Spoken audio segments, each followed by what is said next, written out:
to Ilakan Whiteboard Fridays, where we look at various tax and compliance related issues in a user-friendly fashion. Today we will look at if you are trying to start an e-commerce business, what all it takes to do that. So having worked with a lot of very good names in e-commerce, right from beginning till they have really grown very, very big, we have a very good experience as to what all it takes in the initial setup, what all things you should be taking care of when you are trying to plan an e-commerce business. The first and foremost is the type of company. So we recommend go for a private limited company. It has its lot of advantages. One primary reason is you would need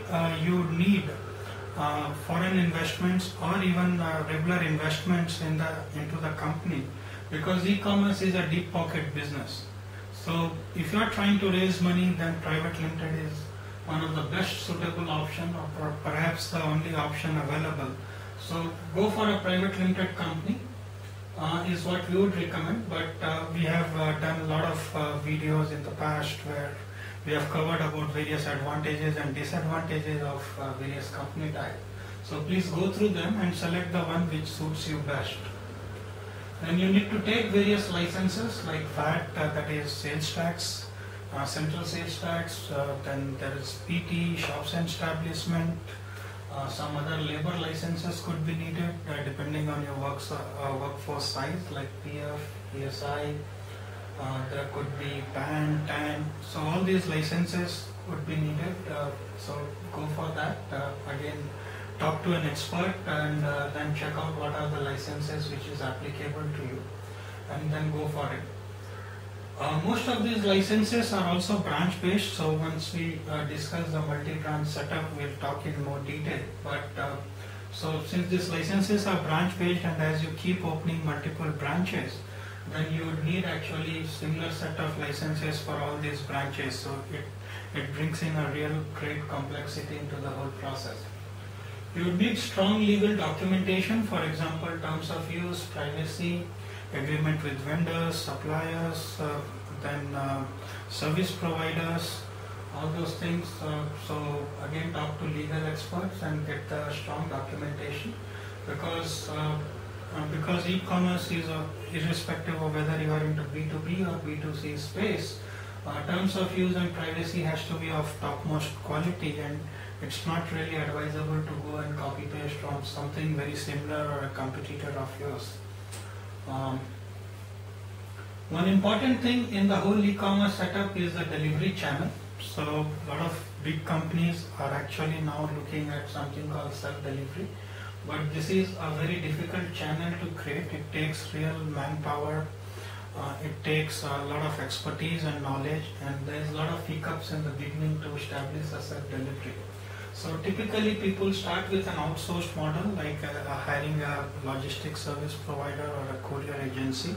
Now there are a lot of companies which are coming up in India which are actually focusing specifically for the e-commerce segment, for the last mile deliveries, so maybe you can talk to them as well. So these channels actually bring in a lot of complexities. For example, when you receive an order, then whether the order has been received or not, or the payment has been received or not, then what is the availability status, which location it is available, and from where to ship, has the shipment been done or not, has the shipment been delivered to the customer or not, has the customer, like a lot of companies are still encouraging, like, okay, you can return it if you don't like, so has the customer accepted the delivery or they have returned it? If they have accepted, whether the payment has been received by your service provider and then to you. So there are so many points where you need to actually track a particular order. So one order looks very simple, but internally these are the some of the areas where you need to track. Then the payment channels, now we offer a lot of channels. For example, cash on delivery, check on delivery, card on delivery, online payment. So these are some of the methods that payment channels are being used. So this again add to sub complexities of the earlier complexities of tracking, as I said. So all this requires a very strong tracking mechanism and an accounting system. Otherwise, because the volume of e-commerce, if you are a good company or if you are like growing fast, they generally grow anywhere between 50 to 500% month on month, depending on which stage you are in. So the data could become, or the whole business could go out of control just because of these 2-3 items. So you should have a very strong tracking mechanism. So may not be advisable to invest on day one, but start thinking of it, what kind of IT infrastructure or resource is needed or available, so that you can actually bring in this kind of strong tracking into the system. Return and refund policy has to be very well communicated to the customer. Many companies allow return, many companies don't allow. So depending on what line you are into and what policies you have, so you should communicate to them very properly, and then you should also have a proper defined process for handling a lot of return and refund.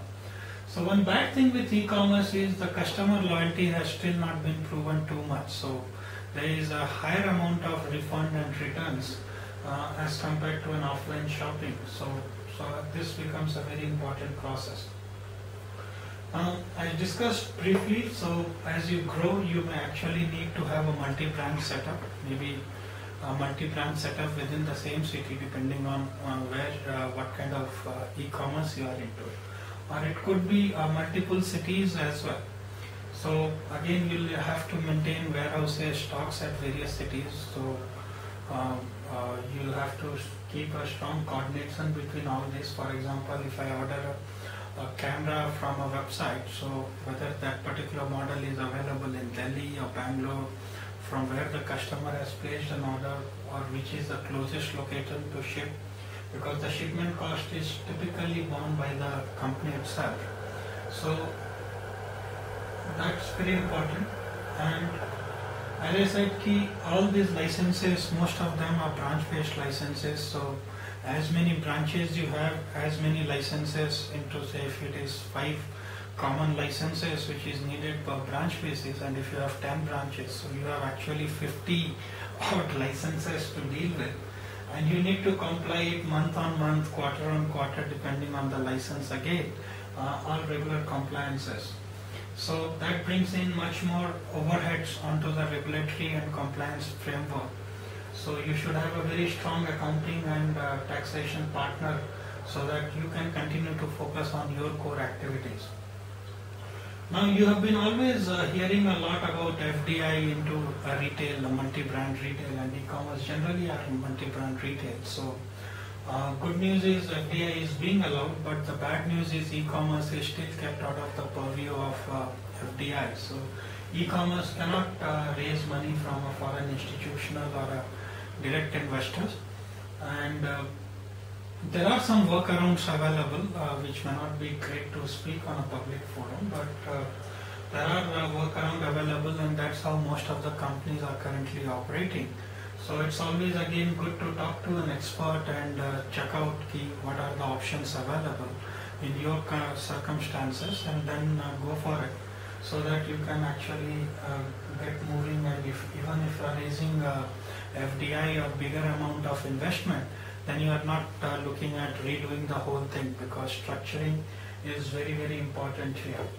So these are a few things that you should be aware of when you are starting e-commerce business. Feel free to reach us at support@elagan.com, or check out our elagan.com/kb as the knowledge base.